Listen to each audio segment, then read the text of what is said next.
Hey guys, how are you doing? Ready for today's class? E aí pessoal, tudo bom? Prontos para a aula de hoje? Hoje a gente começa aí na página 7. Eu vou solicitar que vocês leiam esse texto, por favor, e traduzam. Botem aí no seu caderno. É uma atividade que a gente sempre faz, todo início de capítulo, ou todo capítulo vai ter um texto, né, em inglês, e eu peço sempre que vocês traduzam, até mesmo para que a gente possa participar na aula ao vivo, né? Para que a gente possa participar lendo e interagindo aí a respeito do texto. Depois que você lê o texto, vai ter uma atividade de interpretação textual, está lá na página 8. Só leia as perguntas e marcar um X aí na opção adequada. Já na página 9, que a gente tem a continuação ainda do primeiro, a gente tem o segundo quesito para você combinar os nomes das tecnologias com as imagens, né, que os representam. Então, as tecnologias, elas estão mencionadas lá no texto. Você vai encontrar aí algumas tecnologias aí, visto que o texto fala sobre o futuro, né? Qual que é o futuro da tecnologia na educação? Então, você vai encontrar alguns termos que vai combinar aí com as imagens. Muito simples essa atividade.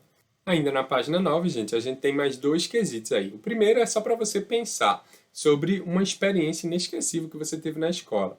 O que é que foi inesquecível? O que é que aconteceu? E por que foi isso que aconteceu foi inesquecível?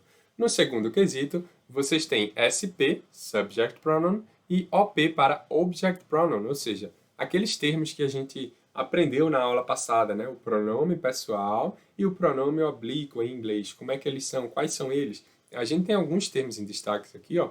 Me, them, I, us e o I de novo.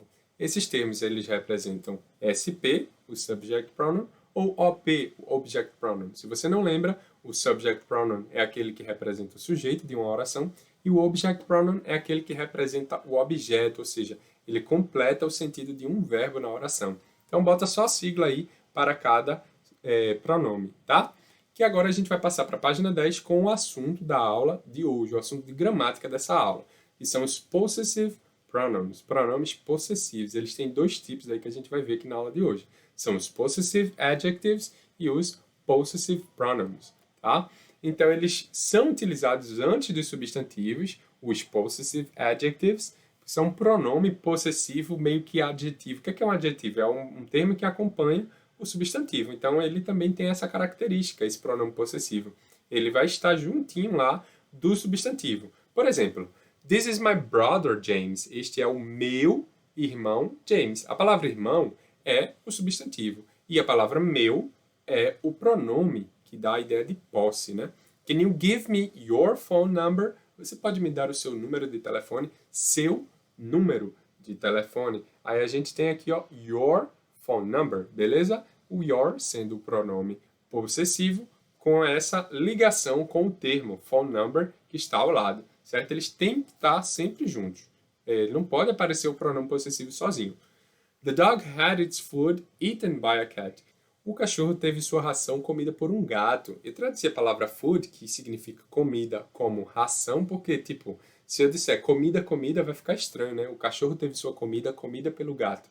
Fica estranho. Então é melhor traduzir como ração. O cachorro teve sua ração comida pelo gato, tá? E a palavra que está em destaque, que é o its food. Its é o termo, né, que é o pronome possessivo, a sua ração. O food representando o termo ração. Nós temos aí, para cada pessoa, né, do discurso, um pronome possessivo diferente. Primeira pessoa do singular, my. Segunda pessoa do singular, your. Terceira pessoa do singular, his. Terceira pessoa do singular também, agora para o feminino, her. E terceira pessoa do singular para coisas e até para animais, its. No plural nós temos our, your e their, tá? O pronome possessivo, possessive adjectives, eles não variam, seja singular ou seja plural. Então ele vai ser sempre my, vai ser sempre her, his, tá? Nunca passa esse termo para o plural. Então a gente tem aí exemplos. I want my book back. My book, singular. I want my pencils back. Pencils está no plural, mas o my continua singular. Não muda, não varia nunca. Agora B. Nunca use artigo antes de um pronome possessivo, como a gente geralmente faz em português. Por exemplo, a mãe dela falou com o coordenador. Em português a gente diz a mãe dela. Nesse caso, em inglês, não posso utilizar o a, que é o the. tá? Nunca bote um artigo antes de um pronome. Her mother talked to the coordinator, beleza? Her mother, a mãe dela. Agora a letra C, gente. Os possessive adjectives estão presentes na expressão idiomática on one's own, ou seja, ela expressa a ideia de sozinho, essa ideia de que você vai fazer algo por conta própria. Juan prefers doing his exercises on his own. He says he gets more concentrated. Ou seja, o Juan prefere fazer seus exercícios por conta própria, fazer os exercícios sozinhos. Por quê? Porque ele fica mais concentrado, é o que ele diz.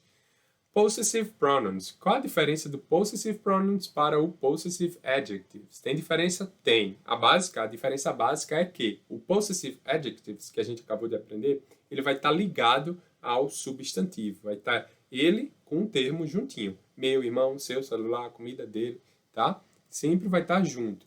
Agora, o possessive pronoun, ele substitui, ou seja, fica no lugar, tá? Então, eles são utilizados para se referir aos substantivos que já foram mencionados numa frase, evitando a repetição. Como assim? My house is blue and white. Which color is yours? Ou seja, minha casa é azul e branca. Qual é a cor da sua? Esse sua se refere a quem? A casa, né? Então eu uso yours. Beleza? Então um termo que substitui my house. Substitui a palavra house. Lisa brings her cell phone to school, but I keep mine at home. Lisa traz o celular dela para a escola, mas eu deixo o meu em casa. O meu o quê? Celular. Então a gente usa mine para substituir a palavra cell phone. Their team has a big flag. Did we bring ours? O time deles tem uma bandeira grande. A gente trouxe a nossa. Esse nossa aí, ó, ours, se refere ao quê? Bandeira.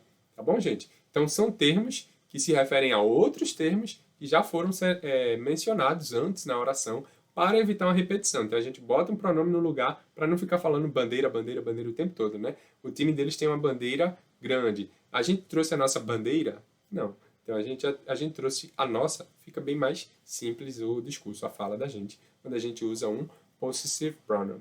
Beleza? Então lembrando, a diferença do possessive pronoun para o possessive adjectives é que um acompanha o substantivo e o outro substitui o substantivo, fica no lugar do substantivo. Tá bom? Zoom, lá na página 11, lá embaixo.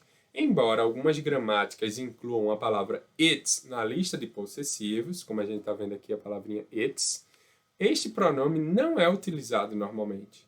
Letra B agora. A expressão um amigo meu, um amigo dele, um conhecido meu é muito utilizado na língua inglesa. Aí a gente usa também o possessive pronouns para isso. Como assim? Ó? A friend of mine, an enemy of mine, an acquainted of mine. A gente pode utilizar nessa frase assim. Ó. Então vou dar uma frase como exemplo. Linda traveled to home with a friend of hers last vacation. Linda viajou para Roma com uma amiga dela nas últimas férias. O dela, nesse caso, ó, vai ser hers. Na frase que eu disse, a friend of mine, um amigo meu, seria mine no final. A friend of mine, beleza? Sempre vai ter o termo, o of e o pronome possessivo. Agora chegamos nas nossas atividades, aí a partir da página 11. O mandatory stop tem aí o quarto quesito para você preencher com os possessive pronouns em cada frase, em cada oração, tá? No finalzinho. No quinto quesito, você vai escolher o pronome apropriado. Então, tem sempre duas opções, você escolhe a adequada. E o sexto pede para que você complete o texto que você vai ler com os pronomes que já estão aí na caixinha. Depois nós temos aí o complementary stop, na página 15, para você marcar X. Lembrando que a gente vai fazer apenas o primeiro, o sexto e o sétimo, tá? Primeiro, sexto e o sétimo. E depois o página 66 com o segundo e o terceiro, lá no Test Your Progress, beleza? Só esses dois quesitos. Por hoje é só, gente. That's all for today. Thanks for watching and see you next class. Bye bye!